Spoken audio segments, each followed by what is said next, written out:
Hello दोस्तों, मैं आपको स्वागत करता हूं आपके अपने चैनल बोर्ड एग्जाम प्रिपरेशन में।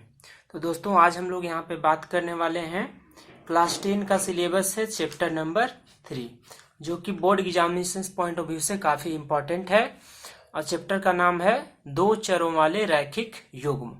इसको अगर इंग्लिश में बात करेंगे तो pair of linear equations in two variables. Variables का मतलब क्या होता है? वेरिएबल्स का मतलब होता है चर। तो आज हम लोग जो समीकरण यहाँ पे देखने वाले हैं वो क्लास 10 का किसी भी बोर्ड के लिए बहुत ही इंपॉर्टेंट चैप्टर है, चाहे वो आपका आईसीएसई बोर्ड हो, चाहे सीबीएसई बोर्ड हो, चाहे कोई भी इंडिया का स्टेट बोर्ड हो। हर एक बोर्ड में इस चैप्टर से कुछ न कुछ सवाल हर बार आए हैं और हमेशा आते हैं।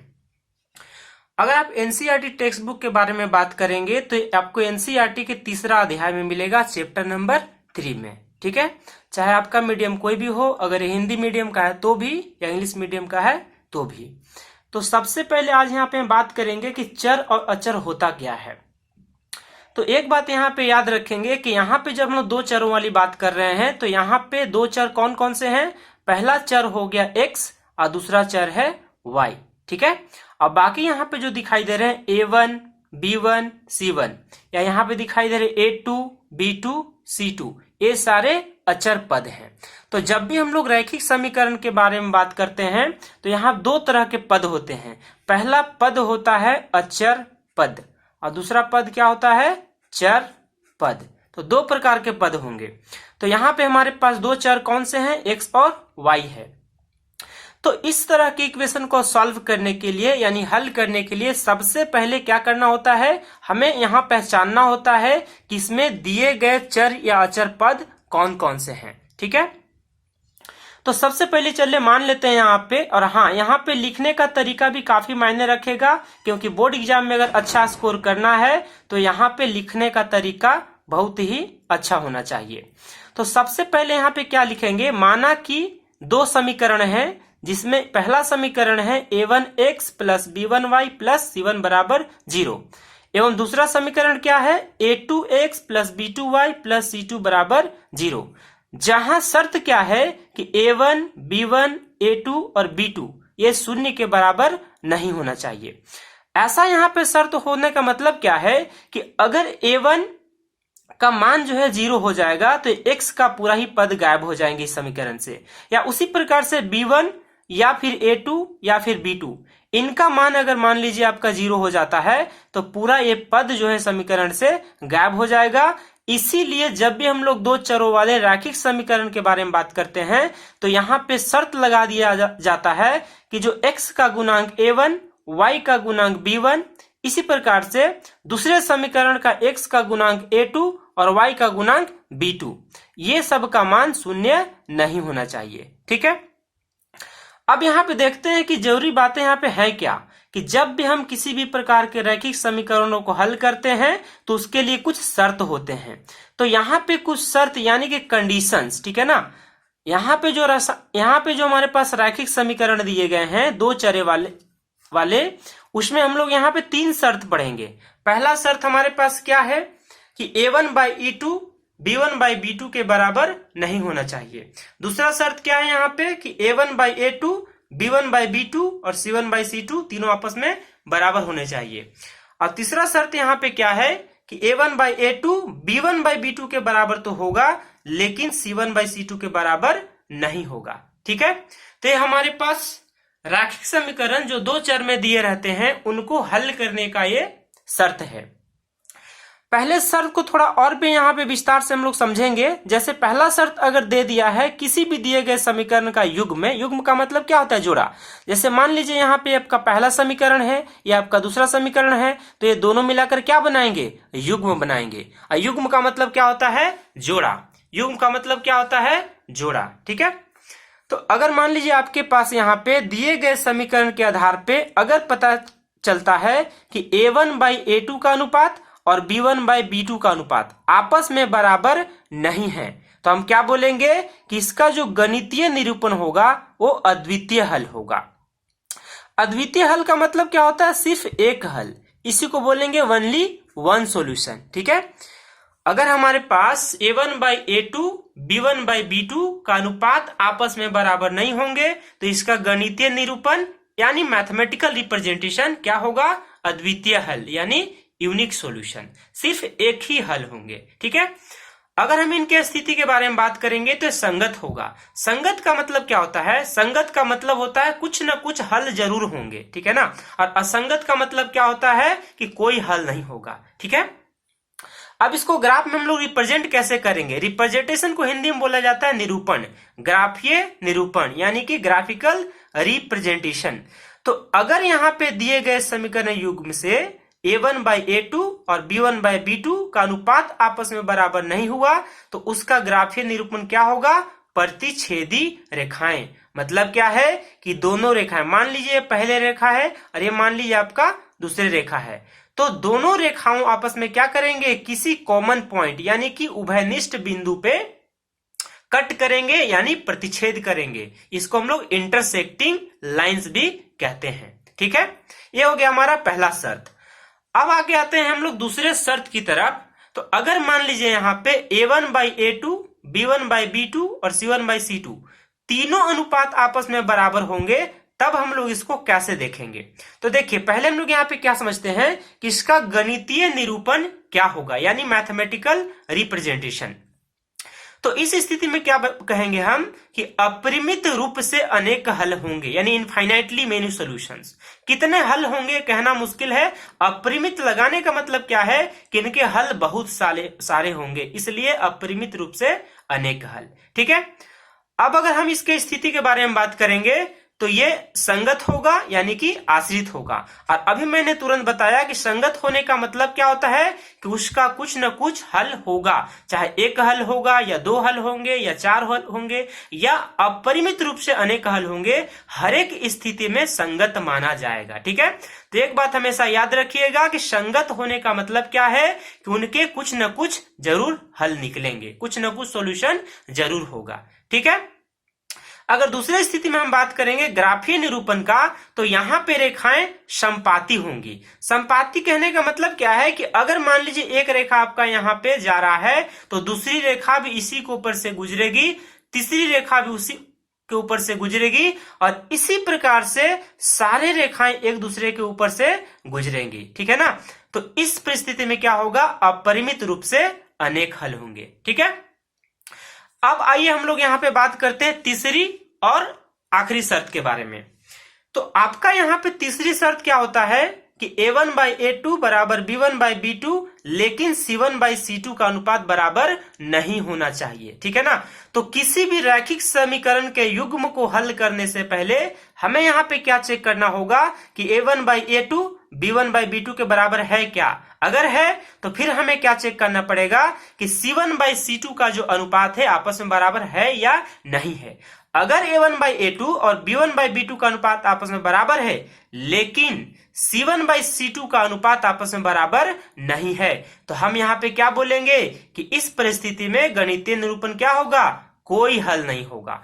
कोई हल नहीं मतलब नो सॉल्यूशंस। ठीक है, और इसका स्थिति क्या होगा? असंगत। असंगत को हम लोग इनकंसिस्टेंस कहते हैं। इसका मतलब क्या होता है कि जो दिए गए रैखिक समीकरण के युग्म है वहां उसका कोई हल नहीं होगा।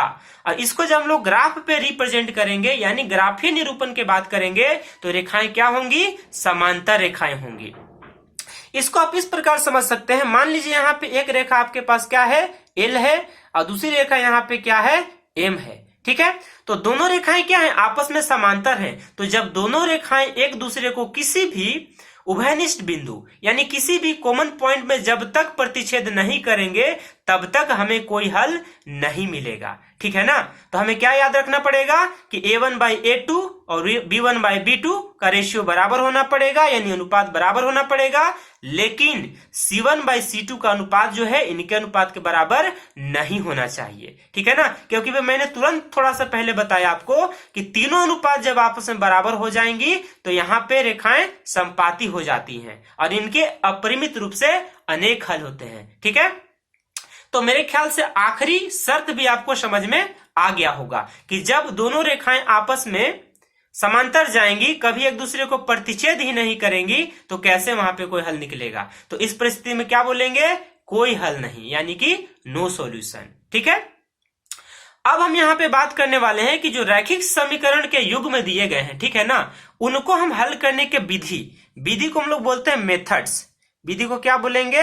मेथड्स। ठीक है, तो कितने तरीके हैं, कितने विधि हैं, कितने मेथड्स हैं। अगर मान लीजिए आपको रैखिक समीकरण का युग्म दिया गया है तो आप कितने विधि से उसको हल कर पाएंगे, कितने विधि से आपका सॉल्यूशन निकलने वाला है। ठीक है ना, ये हम लोग यहाँ पे बात करते हैं। तो बेसिकली यहाँ पे दो प्रकार के हमारे पास विधि होते हैं, जिसमें पहला विधि है ग्राफिकल, जिसको हम लोग बोलते हैं ग्राफिकल मेथड। ठीक है, और दूसरा हमारे पास क्या है? बीज गणितीय विधि, यानी कि हम लोग बीज गणितीय कह रहे हैं, इसका मतलब क्या है? Algebraic method. ठीक है, और पुनः अगर मान लीजिए इसको हम लोग देखेंगे तो बीज गणितीय विधि के भी 3 प्रकार होते हैं, जिसमें पहला विधि कौन सा होता है? प्रतिस्थापन विधि। इसको हम लोग इंग्लिश में सब्स्टिट्यूशन मेथड के नाम से भी जानते हैं। ठीक है, और अगर हम लोग यहाँ पे दूसरे विधि के बारे में बात करें तो दूसरा विधि हमारे पास क्या है? विलोपन विधि। इसको हम लोग इंग्लिश में इलिमिनेशन मेथड के नाम से जानते हैं। और तीसरी और आखिरी विधि है हमारा वज्र गुणन विधि। इसको हम लोग बोलते हैं क्रॉस मल्टीप्लीकेशन विधि कहते हैं। ठीक है, तो एक बात मैं आपको यहाँ पे याद दिला दूं कि पिछली बार की जो बोर्ड परीक्षा हुई थी 2022 वाली, उसमें वज्र गुणन विधि को विलोपित कर दिया गया था। मतलब क्या है? इसको सिलेबस से डिलीट कर दिया गया था। लगभग सारे ही बोर्ड में, Jharkhand board, Bihar board, UP board, CBSE board, लगभग सभी बोर्ड में इस मेथड को, इस विधि को हटा दिया गया था। लेकिन इस बार हम लोग क्या करेंगे? तीनों विधि पे कुछ न कुछ हम लोग सवाल यहाँ पे हल करना सीखेंगे, और बाकी उसके बाद हम लोग बोर्ड का पेपर पढ़ेंगे। और बोर्ड का पेपर देखने से पहले हम लोग वहां पे उसके प्रीवियस पेपर देखेंगे, उनके मॉडल्स आंसर देखेंगे, मॉडल क्वेश्चंस देखेंगे, ताकि हमको एक जनरल ओवरव्यू, एक आइडिया हो जाना चाहिए। ठीक है ना, कि आखिर किस प्रकार से बोर्ड एग्जाम में पेपर आते हैं। ठीक है, तो मैं उसके लिए एक अलग से सीरीज लाऊंगा, जहां पे मैं अलग अलग बोर्ड एग्जामिनेशन पे आए हुए प्रीवियस पेपर का डिस्कशन करूंगा, एनालिसिस करूंगा, ताकि आपको उससे एक आइडिया मिल सके कि आखिर हमें पढ़ना क्या है और क्या नहीं पढ़ना है, और पढ़ने का तरीका क्या होना चाहिए, लिखना कितनी है। सीमित लिखेंगे लेकिन बढ़िया से लिखेंगे, तब अच्छा आपका स्कोर आ पाएगा। ठीक है, तो चलिए अब यहाँ पे हम लोग और बात कर लेते हैं। संगत असंगत का मैं परिभाषा आपको दिखा देता हूं। तो सबसे पहले अगर हम लोग यहाँ पे बात करेंगे संगत असंगत के बारे में, तो देखिए मैंने यहाँ पे दोनों का डेफिनेशन यानी कि परिभाषा लिख रखा है। ठीक है, तो पहला हमारे पास क्या है? संगत युग्म। ठीक है ना, और दूसरा हमारे पास क्या है? असंगत युग्म। तो अगर मैं संगत युग्म के बारे में बात करूं तो इसका परिभाषा क्या है कि रैखिक समीकरण युग्म जिसका हल होता है संगत युग्म कहलाता है। ठीक है, अभी मैंने आपको क्या बताया था कि वैसे कोई भी रैखिक युग्म जिनका कोई ना कोई हल होना चाहिए, या एक हल हो जाए, या 2 हल हो जाए, या 3 हल हो जाए, या फिर अपरिमित रूप से अनेक हल हो जाए। ठीक है ना, तो ऐसी परिस्थिति में क्या बोलेंगे? संगत युग्म होगा। अगर हम दूसरी तरफ बात करेंगे असंगत युग्म का, ठीक है ना, तो इस परिस्थिति में क्या देखने को मिलता है कि रैखिक समीकरण युग्म जिसका कोई हल नहीं होता है वह असंगत युग्म कहलाता है। ठीक है, तो हमारे पास 2 ही प्रकार से होती है, पहला होती है संगत युग्म और दूसरा क्या होता है? असंगत युग्म। ठीक है, तो ये बात भी आपको समझ में आ गया। अब मैं आपको यहाँ पे एक एक करके एक एक विधि से समीकरण के युग्म को हल करना सिखाऊंगा कि कैसे हमारे पास दिए गए समीकरण से मान निकाले जाते हैं। तो पहला हम लोग यहाँ पे आज के वीडियो में क्या बात करने वाले हैं दोस्तों? विलोपन विधि के बारे में। और विलोपन विधि को हम लोग क्या बोलते हैं? इलिमिनेशन मेथड के नाम से भी जानते हैं। ठीक है, तो चलिए मैंने यहाँ पे एक क्वेश्चन ले रखा हुआ है एग्जाम्पल के तौर पे, ताकि आपको ये बातें आसानी से समझा पाऊं। ठीक है ना, तो सबसे पहले हम लोग सवाल यहाँ पे पढ़ लेते हैं। पहला सवाल आपसे क्या पूछा गया है कि दिए गए समीकरण युग्म को हल करें। ठीक है, तो यहाँ पे यदि आप देखेंगे तो पहला समीकरण आपको क्या दिखाई देगा? x माइनस वाई बराबर 2। यह हो गया आपका समीकरण नंबर 1। और दूसरे समीकरण की बात करें तो आपका है x प्लस वाई बराबर 4। इस समीकरण नंबर 2 हो गया। ठीक है, अब यहां से आप ध्यान से देखिएगा कि दोनों समीकरण को आपस में कैसे हल किया जाता है। कौन सा विधि से? विलोपन विधि से, यानी इलिमिनेशन मेथड से। एलिमिनेशन का मतलब क्या होता है? हटा देना। मतलब हमारे पास मान लीजिए दो वेरिएबल एक्स वाई, इसको हम लोग चर कहते हैं हिंदी में, ठीक है। तो अगर दो वेरिएबल हमारे पास दिए गए हैं, दो चर दिए गए हैं, तो दोनों चर में से किसी एक चर को आपको क्या करना है? विलुप्त कर देना है, ठीक है ना। इसीलिए इसका नाम क्या रखा गया है? विलोपन विधि रखा गया है, ठीक है। तो चलिए मैं आपको यहां पे दिखाता हूं। तो अगर यहाँ पे ध्यान से देखेंगे तो x आपका क्या है? प्लस में है, y क्या है? माइनस में। समीकरण 2 में अगर आप नजर डालेंगे तो आपको क्या दिखाई देगा? x क्या है? प्लस में, और y क्या है? प्लस में, ठीक है। तो मैंने यहाँ पे क्या किया? दोनों समीकरण को जोड़ने पर अगर आपको बोर्ड एग्जाम में सवाल पूछा जाता है तो इसी तरीके से एकदम प्रॉपर आपको लिखना पड़ेगा, तब जाके आपका मार्क्स बढ़िया आएगा, ठीक है ना। तो हम यहाँ पे क्या लिखने वाले हैं?